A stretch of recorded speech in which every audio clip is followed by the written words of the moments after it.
Tulsi Gabbard started her philanthropic career at age 19 when she co-founded a successful environmental nonprofit, Healthy Hawaii Coalition, which focuses on elementary-level education and community organizing.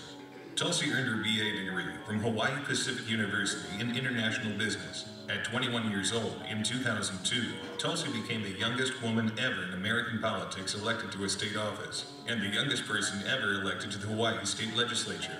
Continuing to give back, Tulsi enlisted in the Hawaii Army National Guard in 2003 and graduated from basic training in Fort Jackson, South Carolina at the top of her class, where she was assigned to a medical unit. In 2004, the Hawaii Army National Guard's 29th Brigade Combat Team was activated for an 18-month-long deployment to Iraq. Tulsi withdrew from an assured re-election campaign, stepping away from a secure seat in the state legislature, and volunteered to deploy to Iraq to serve with her fellow Hawaii soldiers. Tulsi served 12 months near Baghdad as a medical operations specialist and was awarded the Meritorious Service Medal for her performance. Upon returning home in 2006, Tulsi went to work for U.S. Senator Daniel K. Akaga as a legislative aide in Washington, D.C., where she assisted him on issues related to Veterans Affairs, energy and natural resources, homeland security, and the judiciary. No matter where Tulsi is, she finds a way to get involved in the community.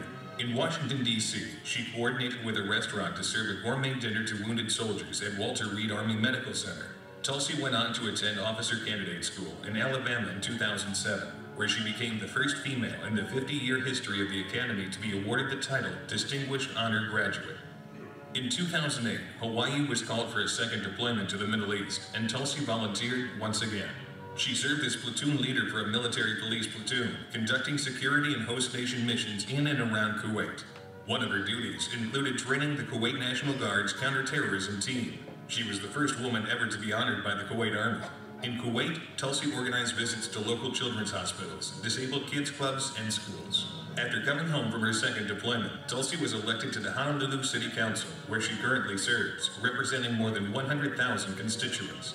She serves as chair for the Safety and Economic Development Committee, vice chair of Budget, and as a member of the Zoning and Public Works Committees. Tulsi currently resides in Honolulu, Hawaii, and is being recognized for her achievements in military and government.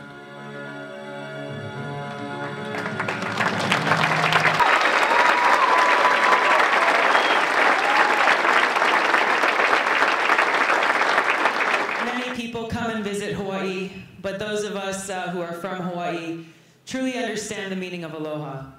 And I have seen within the last few days and the last few months how the Jaycees embody the spirit of aloha in action. Because for us, aloha is more than just hello and goodbye, but it also embodies respect, compassion, love, and service.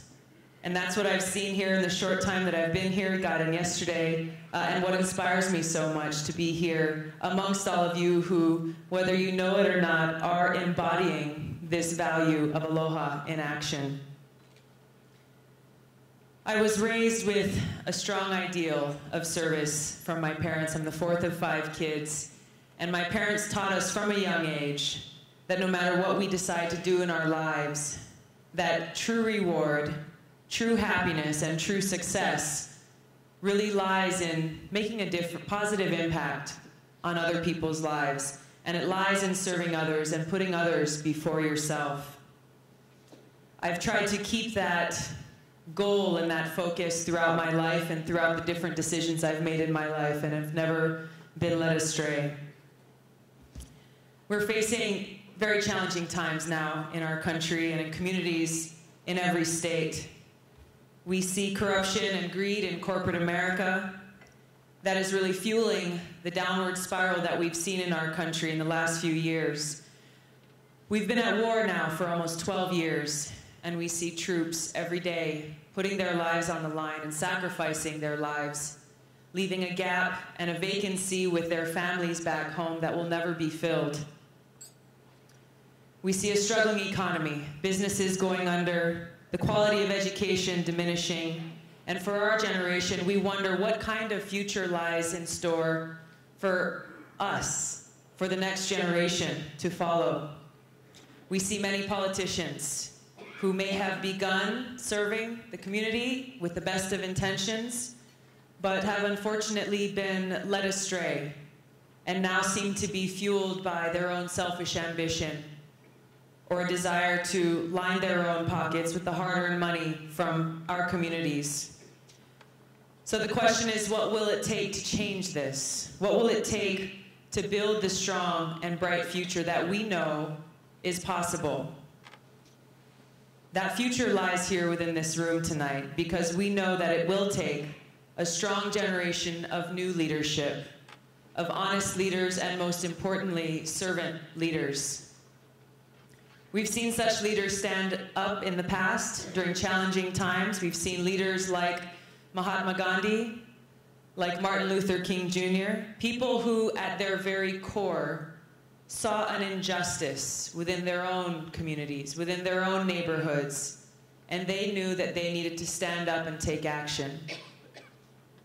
And that's why I'm hopeful and optimistic tonight about our future as a country, because sitting in this room today at every single table are representatives from every state across the country, servant leaders, people who are making this decision and have made this decision to step up and to be that positive change.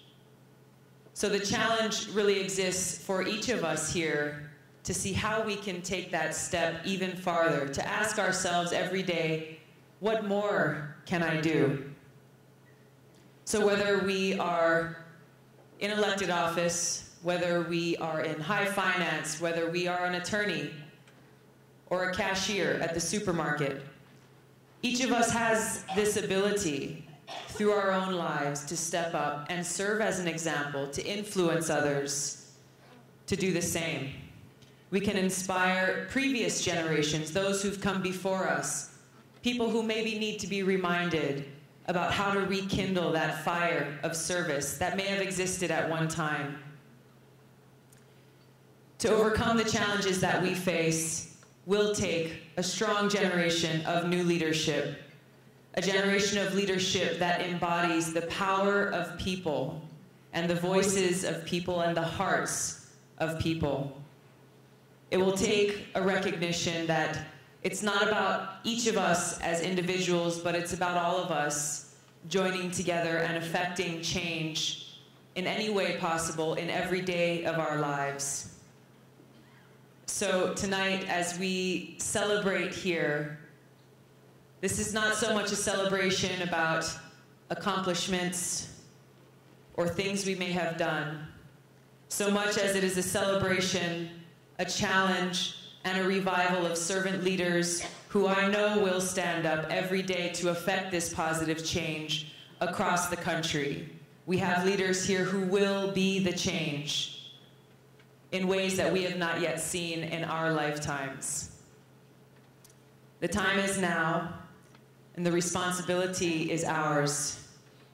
The character of each of our communities, each of our states, and our entire country is what's at stake. And I'm humbled and honored to be here tonight to be a part of this change that will only grow and continue from tonight forward. Thank you so much for allowing me the opportunity to be here. Mahalo nui loa to the Hawaii Jaycees who serve as great leaders within our own communities and provide this example of servant leadership for all to follow. Thank you very much. Aloha.